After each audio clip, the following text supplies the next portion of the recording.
নমস্কার বন্ধুরা, তোমরা সবাই কেমন আছো? ভালো আছো কিনা? আর আমরা তো মোটামুটি আছি ভালো, বিন্দাস। মানে বিন্দাস বলা যাবে না, ভালো বাস মোটামুটি চলে যাচ্ছে বাস, আর কিছু না। আর তোমরা কিরকম আছো, কে কোথায় আছো, ভালো আছো কিনা? আর কালকে তুমি সকালে ভিডিও দিয়েছি, কিন্তু আজকে ভিডিওটা এই এখন যাবে, এখনই দেবো। আর খুব ছোট্ট ভিডিও যাবে, ছোটোই ভিডিও হবে, বেশি বড় হবে না। দিনে যা করেছি, কালকে আমি কী কী করেছি সেগুলো আমি কিছু তোমাদের সাথে শেয়ার করতে পারবো না। এটা আমার বড় রিজন আছে, যার জন্য আমি তোমাদের সাথে কিছু শেয়ার করতে পারবো না। আর কালকে হ্যাঁ, কালকে যেখানে গেছি সেটা মানে সেটা হলো মানে বাপের বাড়িতে গেছিলাম আর কি। কিন্তু হ্যাঁ, তার আগে যা কিছু মানে হয়েছে, মানে সকাল থেকে এ টু জেড কালকে যা হয়েছে কিছুই আমি তোমাদের সাথে মোটামুটি শেয়ার করতে পারছি না, আর পারবো না এখন। আমার একটা কারণ আছে, রিজন আছে।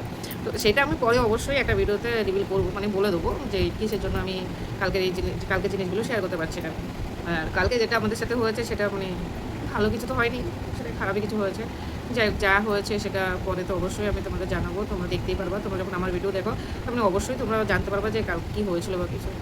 আর আজকে মানে কালকে আমি মানে ওইসব করে আমার ঘরে আস্তে আস্তে অনেকটা টাইম হয়ে গেছিলো।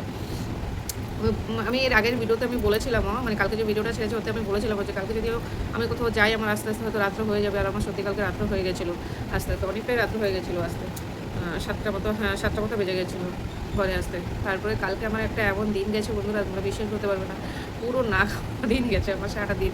সকালে একটুখানি চা আর মানে ব্রেকফাস্টে চা আর রুটি খেয়েছিলাম। সেটাও একটা কারণ আছে কি, চা রুটিটা অনেকটা বেলা করে খেতে হচ্ছে আমাদের। ওইটাও আমাদের একটা বড় রিজন ছিল যার জন্য আমাদের চা রুটিটা মানে অনেক বেলা করে খেতে হয়েছে। আর কালকে আমি যা প্ল্যান করেছিলাম, মানে পরশুদিন যা প্ল্যান করেছি যে কালকে কী কী করবো, ওগুলো আমার কিছু তো হয় নাই, সব জলে ভাসতে গেছে, ভেসে গেছে, সবই কিছু উল্টা হয়েছে। মানে সেটা আর বলার মতো না আমার সাথে যে কালকে কি হয়েছে আমার সাথে। লাস্টে তো যেখানে গেলাম, তো হ্যাঁ যাওয়ার সময় আমার সাথে এত বড় দুর্ঘটনা ঘটেছে, মানে কি বলবো। আমি কোথায় ঘর থেকে এত তাড়াহুড়া করে সব কিছু করে আমি বেরিয়েছি, 1টা ট্রেন ধরবো, সেইখানে আমি 1টা ট্রেন পাই নাই। আমাকে টোটোবেলায় এমন ঘুরিয়েছে, সেখানে 1টা তো ট্রেনে পাওয়া দূরের কথা, ও আমাকে 2:টার সময় নিয়ে আমাকে স্টেশন ছেড়েছে। তারপরে আমার ওইখানে 1 ঘন্টা, আমি 1টা ট্রেনটা যদি না পাই তাহলে আমার 1 ঘন্টা বসতে হবে, সেটা আমি জানতাম। ছোটোবেলাকে বলেছি ও পর্যন্ত। আর ও বেটা আমাকে যে কালকে কী ঘোরানটা ঘোরালো, আর ওর ঘুর চক্করে আমি পুরো ঘুরে গেছি। মানে কালকের দিনটা আমার মোটামুটি এতটা খারাপ গেছে, মানে বলার মতো না, প্রচণ্ড খারাপ গেছে কালকের দিনটা। যাক, সারাটা দিন কাটিয়ে সন্ধ্যাটা ভালো গেছে, ওইটাই ভালো ছিল বাস। বাড়ি এসে সারাদিন তো কোনো কিছু খাওয়াই হয়নি, মানে স্টেশন গিয়ে আমার 1 ঘন্টা বসে থাকতে হয়েছে। 1 ঘন্টা টোটোবেলা আমাকে এমন ঘুরিয়েছে, মানে আমার ওই 1 ঘন্টা বসে থেকে, ওই যে আমার দেরি হয়েছে 1 ঘন্টা, এখান থেকে দেরিটা স্টার্ট হয়েছে, আর সব জায়গায় আমার যেতে দেরি হয়ে গেছে, সব জায়গায় যেতে দেরি হয়ে গেছে, মানে ঘুম চক্কর হয়ে গেছে। খাওয়া দাওয়া তো কারেই মানে কপালে জুটে নেই, কারে উঠতে বলতে গেলে আমার এরকম পরিস্থিতি হয়ে গেছিলো আমার। লাস্টে ঘরে এসে 7টার সময় আগে আমি জামা কাপড় খুলে কটা ভাত খেয়েছি। তো ঘরে আসার সময় দেখো ওগুলো কী হয়েছে, মানে বারাসাত স্টেশন নেমেছি, নামার পরে মানে এখানে স্টেশনে নামার পরে টোটোতে বসছি, ভিজে ভিজে টোটোতে এসেছি। ছাতা আর খুলতে ইচ্ছে হচ্ছিলো না, ভালো লাগছিলো না। টিপ করে মানে বৃষ্টি বলতে এইটুখানে ভিজে চলে যাই, এমনি সব তো গিয়ে ধোবো। তারপরে এসে মানে টোটোতে বসছি, টোটোওয়ালা বলছে 4 জন না হলে ছাড়বে না। কি জ্বালা বাবা, আর ওই বসে থেকে থেকে ভালো লাগছিল না। 4 জন কখন হবে? আমি ওর থেকে মনে হয় আমিও আগে ঠাকুরকে ডাকছিলাম যে ঠাকুর 4 জন করে দাও তাড়াতাড়ি। আমি দেখছিলাম কাস্টমার কোথায় যাবা সেটা আমি জিজ্ঞাসা করছিলাম যে 4 জন হলে তো কমসে কম টোটোটা ছেড়ে দেবে, তাহলে চলে যাবো ব্যাস। ওই এই হয়েছে কালকে আমার সাথে, বলি না কালকে যে আমার সাথে হয়েছে, মানে কি আর বলবো। লাস্টে সে ঘরে এসে আসার পরে কোনো মতো হাত মুখ ধুয়ে জামা ছেড়ে আগে কটা ভাত খেয়েছি, তারপরে সব কাজ করেছি। বাবাকে লেবুটুকু কেটে দিয়েছি, লেবু নিয়ে এসেছিলাম, লেবুটুকু কেটে দিয়েছি। আর কালকে এই টোটোবেলারা যে আমার সাথে করেছে না, আমার ইচ্ছে ছিল কেন টোটোবেলাকে মানে ধরে নিচে ধরে কতক্ষণ পিটাই ওদের, ওরকম লাগছিল। যাই হোক, ঠিক আছে, দেখতে থাকো আজকে আমি ভিডিও কি মানে কী কী করেছি, কী কী রান্নাবান্না করেছি বা কিছু তোমাদের সাথে অবশ্যই শেয়ার করবো। এখন ছোট্ট ভিডিও হবে, ঠিক আছে, তোমরা দেখতে থাকো। লাইক কমেন্ট শেয়ার আর সাবস্ক্রাইব অবশ্যই করবো বন্ধুরা, প্লিজ। আজকে এখানে রান্না করেছি নিরামিষ, কেন কি নিরামিষেই রান্না করেছি। আর এই যে এখানে নিরামিষ কী রান্না করবো, মাথা খারাপ হয়ে যাচ্ছিলো, কেন কি বাবা নিরামিষ খেতে চায় না, আর রান্না তো নিরামিষই করতে হবে, কোনো উপায় নেই, কোনো রাস্তা নেই আমাদের।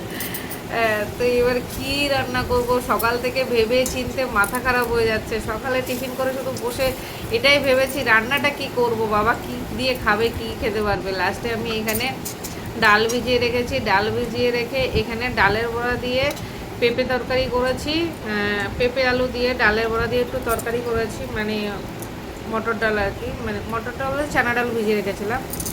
আর কিছু ডালের বড়া দিয়ে তরকারি করেছি, আর কিছু ডালের বড়া এমনি ভেজে নিয়েছি ভাত দিয়ে খাওয়ার জন্য, একটু ভালো করে পকোড়ার মতো মানে যেটা ভাত দিয়ে খাওয়ার জন্য ভালো করে মানে লাল লাল করে ভেজেছি, এই যে লাল লাল করে এটা ভাত দিয়ে খাওয়ার জন্য ভেজেছি। আর যেটা তরকারির জন্য সেটা একটু কম ভেজেছি, কেন কি তরকারির মানে বড়াটা একটু কম ভাজলে তাইলে মানে ঝোলে দিলে একদম নরম তুলতুলে হয়ে যায়, খেতেও স্বাদ লাগে দুর্দান্ত। আর এখানে পেঁপে তরকারিটা বসিয়ে দিয়েছি, একটাই ছোট পেঁপে কেটেছি, পেঁপে আলু দিয়ে এখানে এই যে বড়া দিয়ে তরকারি করব যার জন্য।